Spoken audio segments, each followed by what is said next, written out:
What's a good word, everyone? I'm Kenny Varner, the owner of SportsBooks.com.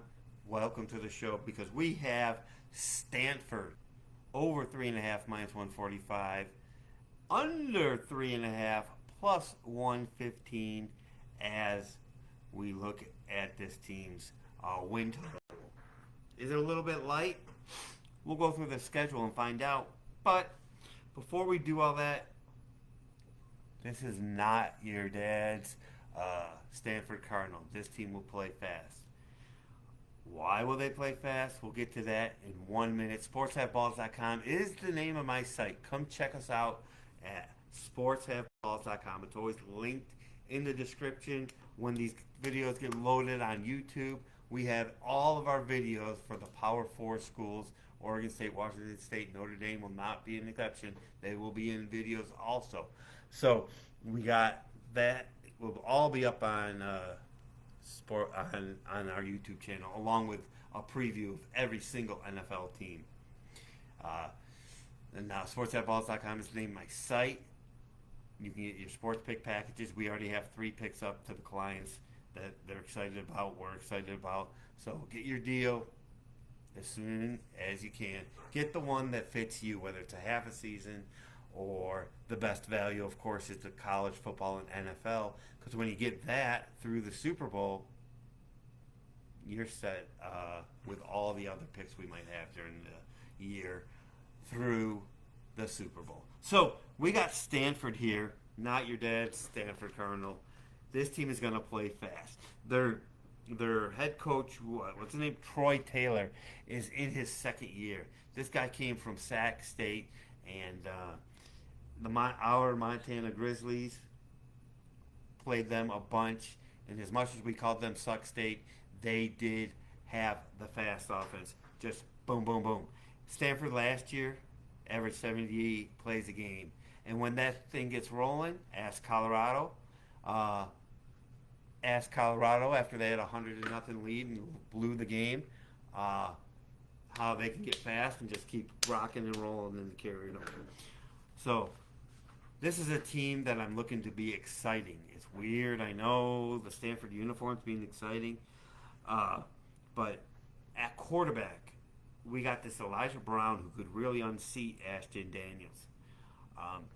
I think they'll have a quarterback competition and will come out with a decent quarterback. They have Alec Iomanor. He's a top-notch receiver. He's the one that had the 13 catches against Colorado and broke out.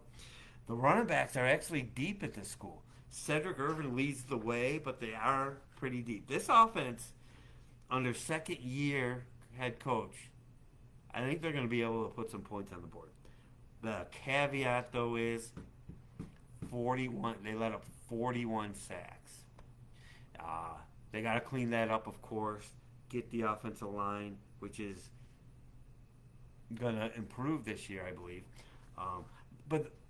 And that takes their, you see these stats, 3.5 yards a carry rushing.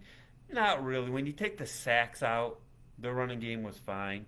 But in college, the sack yardage is taken in. So if they can get a little more protection, I think they got their 70 plays a game because they were still learning the system. Look for 80 plus plays a game from this Stanford offense.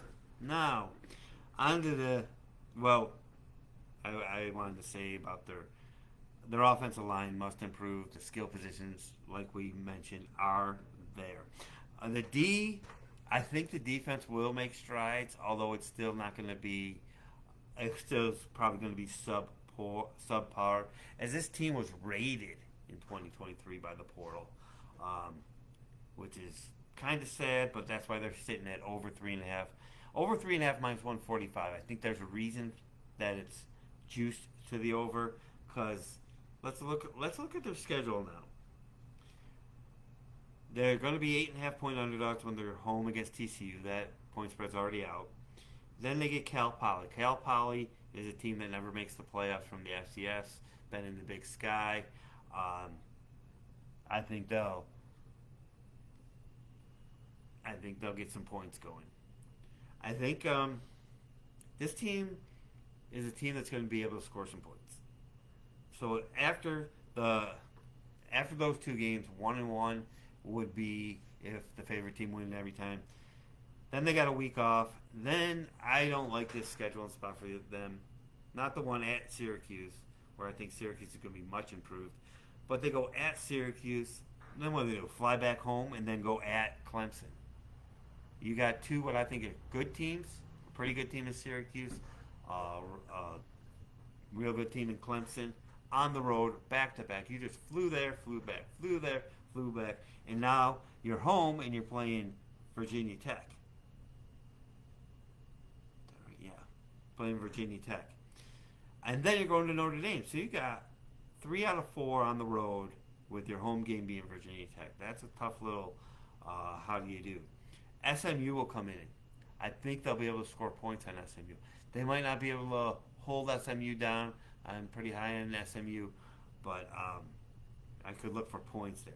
Then Wake Forest comes in. I don't like playing 6 weeks. They play 6 weeks in a row. Then they go to NC State. You know what they do at NC State? That's 7 weeks in a row without playing. They could be broken down by then. As I look at this team and their win totals, maybe I don't see where the wins come from because I'd have to see their defense being better. But I think they're going to be competitive on offense if they can clean up the sacks. I think they'll at least score some points when it's all said and done. So after they go to NC State, they have a week off, and then Louisville comes in.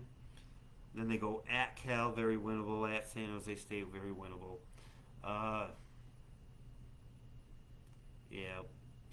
Some of the winnable games they have here are in a bad scheduling spot, but it's all about what strides they take offensively. Will Brown unseat Ashton Daniels? Will they have the quarterback they want? They got the system in place. They got the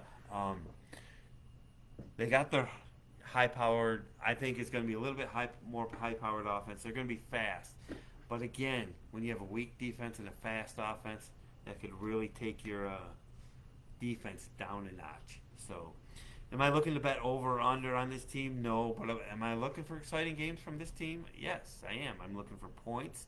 I'm looking for chances to go over the total, as a lot of the public, the sports books, are used to putting low numbers on Stanford when they play in a different style. So I may look earlier in the season, some of these games, for some possible overs. And if their offense just takes off a little bit, they're definitely going to have enough plays to warrant some overbetting with Stanford this season.